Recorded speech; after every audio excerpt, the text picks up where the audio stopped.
wabarakatuh. Perkenalkan, nama saya Satara Ramadina Putri dari kelompok 7. Di sini saya akan menjelaskan tentang Aristoteles. Aristoteles lahir di Stagira, kota di wilayah Chalcidice, Yunani, atau dahulunya termasuk wilayah Makedonia Tengah.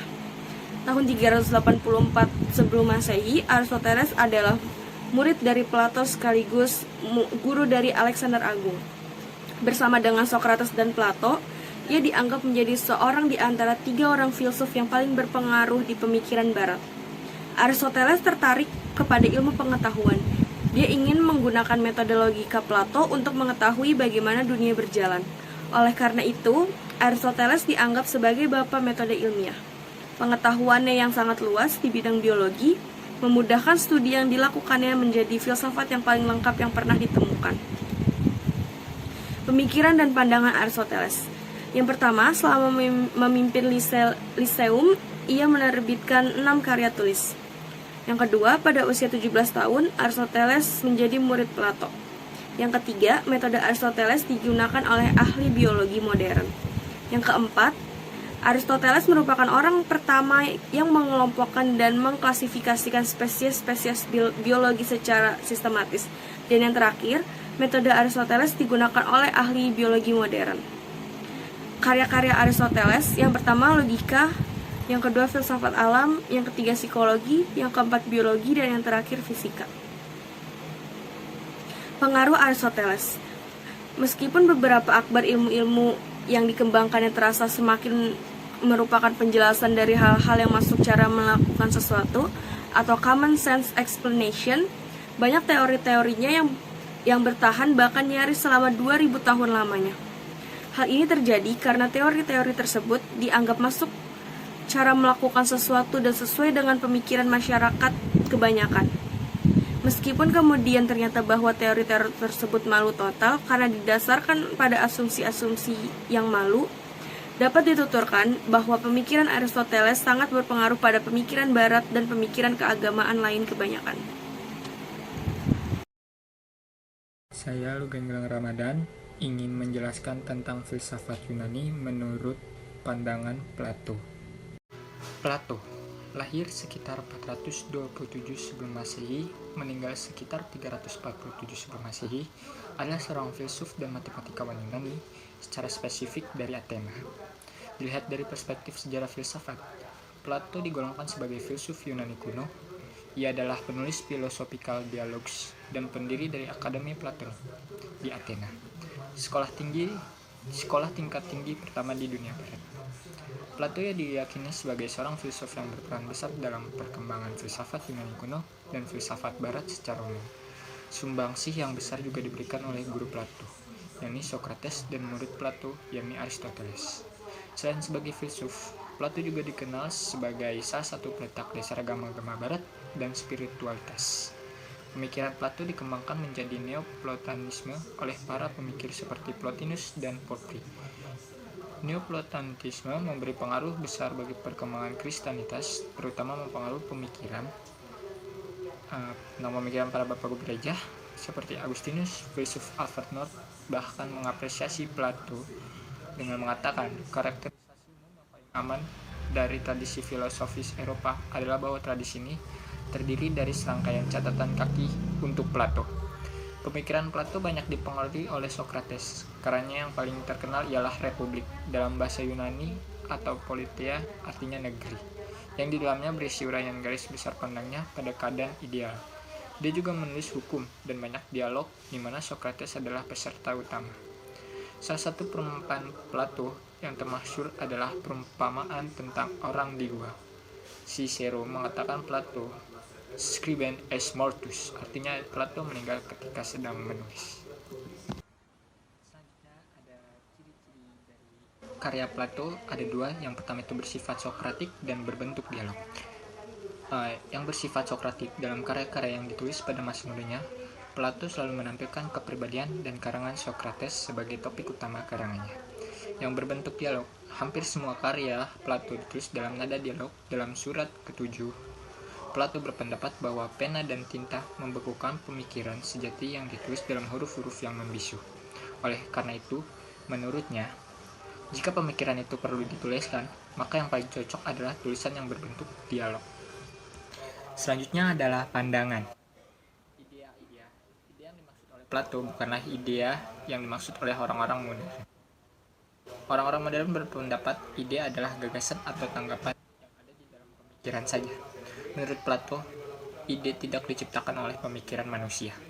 Ide adalah dunia yang melampaui manusia, maka ide tidak tergantung pada pemikiran manusia, melainkan pikiran manusia yang tergantung pada dunia ide. Ide adalah citra pokok dan perdana dan realitas non-material, abadi, dan tidak berubah. Ide sudah ada dan berdiri sendiri di luar pemikiran kita. Ide-ide ini saling berkaitan satu dengan yang lainnya. Misalnya, ide tentang dua buah lukisan tidak dapat terlepas dari ide dua. Ide dua itu sendiri tidak dapat terpisah dengan ide genap. Namun, pada akhirnya terdapat puncak yang paling tinggi di antara hubungan ide-ide tersebut. Puncak inilah yang disebut ide yang indah. Ide ini melampaui segala ide yang ada. Yang kedua itu ada dunia indrawi. Dunia indrawi adalah dunia nyata yang mencakup benda-benda jasmani yang konkret yang dapat dirasakan oleh panca indera kita. Dunia indrawi ini tiada lain hanyalah refleksi atau bayangan daripada dunia ideal. Selalu terjadi perubahan dalam dunia indrawi ini. Segala sesuatu yang terdapat dalam dunia jasmani ini fana, dapat rusak, dan dapat mati. Selanjutnya itu adalah dunia ide. Dunia ide adalah dunia yang hanya terbuka bagi rasio kita. Dalam dunia ini tidak ada perubahan, semua ide bersifat abadi dan tidak dapat diubah. Hanya ada satu ide, yang bagus, yang indah. Di dunia ini ide semua sangat sempurna. Hal ini tidak hanya merujuk kepada barang-barang kasar yang bisa dipegang saja, tetapi juga mengenalkan konsep pikiran, hasil buah intelektual, misalkan saja konsep mengenai kebajikan dan kebenaran. Selanjutnya tentang pandangan Plato tentang karya seni dan keindahan. Pandangan Plato tentang karya seni dipengaruhi oleh pandangnya tentang ide. Sikapnya terhadap karya seni sangat jelas dalam bukunya Politeia atau Republik. Plato memandang negatif karya seni. Ia menilai karya seni sebagai mimesis atau mimesos. Menurut Plato, karya seni hanyalah tiruan dari realita yang ada. Realita yang ada adalah tiruan, yaitu mimesis dari yang asli. Yang asli itu adalah yang terdapat dalam ide. Ide jauh lebih unggul, lebih baik, dan lebih indah daripada yang nyata ini. Selanjutnya, pandangan Plato tentang keindahan. Pemahaman Plato tentang keindahan yang dipengaruhi oleh pemahamannya tentang dunia indrawi yang terdapat dalam Philebus. Plato berpendapat bahwa keindahan terletak pada dunia ide. Ia berpendapat bahwa kesederhanaan adalah ciri khas dari keindahan, baik dalam alam semesta maupun dalam karya seni. Namun tetap saja keindahan yang ada di dalam alam semesta ini hanyalah keindahan semu dan merupakan keindahan pada tingkatan yang lebih rendah. Assalamualaikum warahmatullahi wabarakatuh. Saya Kansa Diana dari kelompok 7 dengan NIM 06035210075. Di video ini saya akan menjelaskan tentang salah satu tokoh filsuf Yunani, yaitu Hippocrates. Hippocrates lahir sekitar tahun 460 sebelum Masehi di Pulau Kos, Yunani, dan meninggal sekitar tahun 375 sebelum Masehi di Larsa, Tesali. Siapa itu Hippocrates? Hippocrates adalah seorang dokter dari Yunani kuno yang kini dikenal sebagai figur medis yang paling terkemuka sepanjang masa. Maka dari itu ia disebut bapak kedokteran. Tulisan hasil karyanya yang dikenal dengan Corpus Hippocratium telah membuang semua pemikiran tahayul masyarakat Yunani kuno mengenai penyakit dan obat-obatan. Biografi Hippocrates. Hippocrates dikreditkan banyak penyembuhan, termasuk Raja Makedonia yang dia periksa dan membantu untuk pulih dari penyakit TBC. Komitmennya untuk penyembuhan diuji ketika ia berjuang melawan wabah penyakit selama 3 tahun di Athena, 430-427 sebelum Masehi. Hippocrates mencapai puncak karir selama Perang Peloponnesia pada tahun 431-404 sebelum Masehi. Hippocrates mendasarkan pandangannya pada teori Empedocles dan mengatakan bahwa manusia dapat dibagi-bagi dalam 4 golongan berdasarkan temperamennya. Sanguinis. Sanguinis adalah orang yang mempunyai terlalu banyak akses dan mempunyai temperamen yang bergembira. Melankolis. Melankolis adalah kepribadian seseorang yang dicirikan oleh empedu hitam, yang cenderung bertemperamen pemurung. Koleris. Koleris adalah seseorang yang memiliki terlalu banyak sumsum kuning dalam tubuhnya dan bertemperamen bersemangat dan gesit. Flegmatis. Flegmatis adalah orang yang memiliki banyak lendir di tubuhnya. Ia cenderung bertemperamen lamban. Dari keempat kepribadian tadi, kira-kira kalian masuk yang mana nih? Socrates adalah seorang filsuf dari Athena, Yunani, dan juga merupakan salah satu figur paling penting dalam tradisi filosofis Barat. Ia dikreditkan sebagai salah satu pendiri filsafat Barat. Socrates merupakan generasi pertama dari 3 ahli filsafat besar dari Yunani, yaitu Socrates, Plato, dan Aristoteles. Socrates adalah guru Plato, dan Plato pada gilirannya juga mengajar Aristoteles. Socrates merupakan salah satu bapak yang disebut sebagai bapak filosofi di dunia. Socrates lahir di Athena pada tahun 470 sebelum Masehi dan ia meninggal tahun 399 sebelum Masehi. Lahir dari keluarga di mana ayahnya yang bernama Sophroniscus ahli dalam membuat patung, sedangkan ibunya bernama Phaedrete yang berprofesi sebagai seorang bidan. Socrates mempunyai seorang istri yang bernama Xanthippe dan dikaruniai 3 orang anak, yaitu Ramprocles, Sophroniscus, dan Menexen. Tampilan fisik Socrates bila melihat sosok tubuhnya bukanlah tipe laki-laki yang ideal untuk ukuran orang Yunani yang terkenal sangat menawan. Socrates kebalikan dari itu, potongan badannya pendek, sedikit gemuk, mulutnya lebar, hidungnya pesek, dan matanya menjorok keluar. Akan tetapi, kekurangan itu tertutupi dengan kelebihan kepribadiannya serta budi luhurnya. Socrates adalah sosok tokoh filosof yang penuh teka-teki dalam sejarah perkembangan filsafat.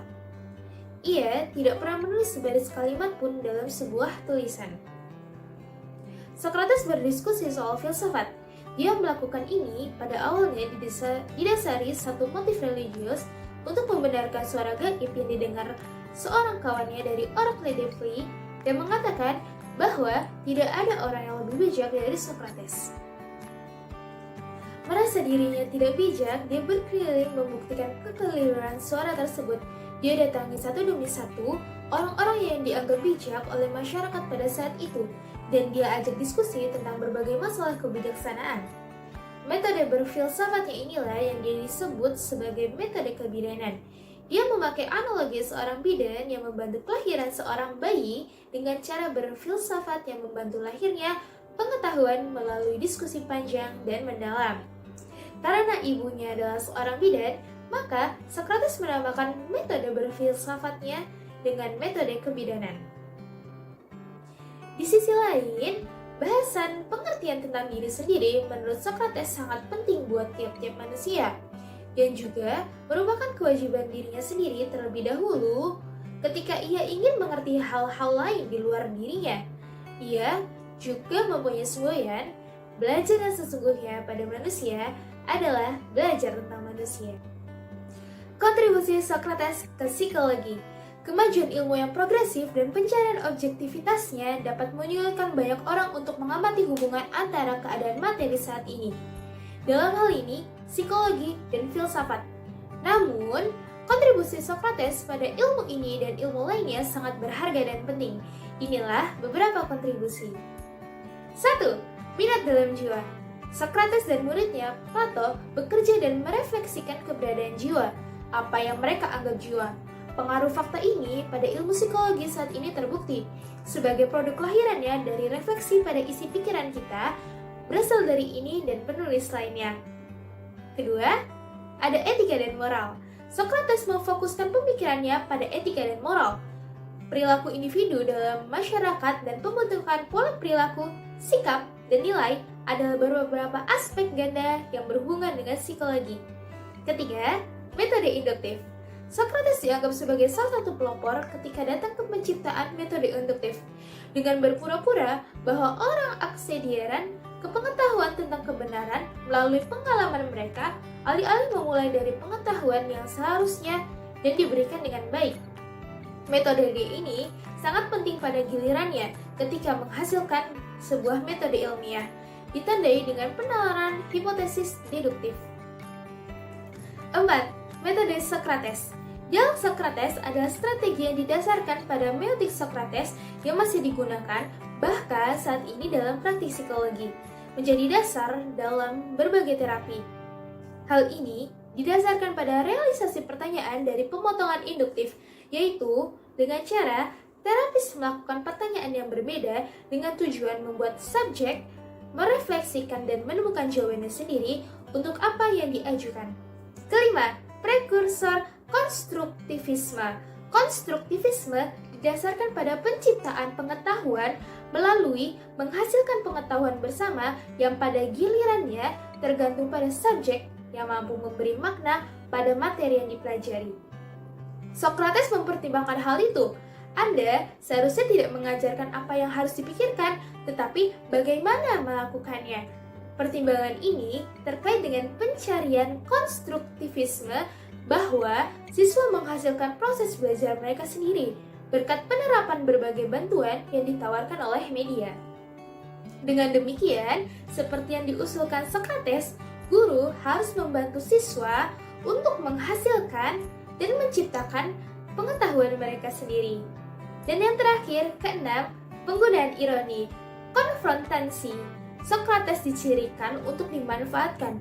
Dalam metode dialektiknya, ironi itu dimaksudkan untuk membuat subjek melihat bahwa kontradiksi yang ada dalam wacananya dianggap bijak dan menyanggah argumennya yang biasa untuk membuatnya sadar akan tingkat pengetahuannya yang sebenarnya.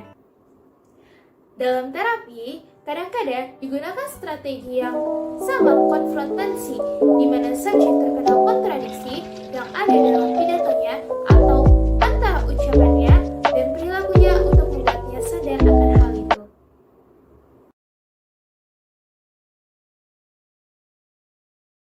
Assalamualaikum warahmatullahi wabarakatuh.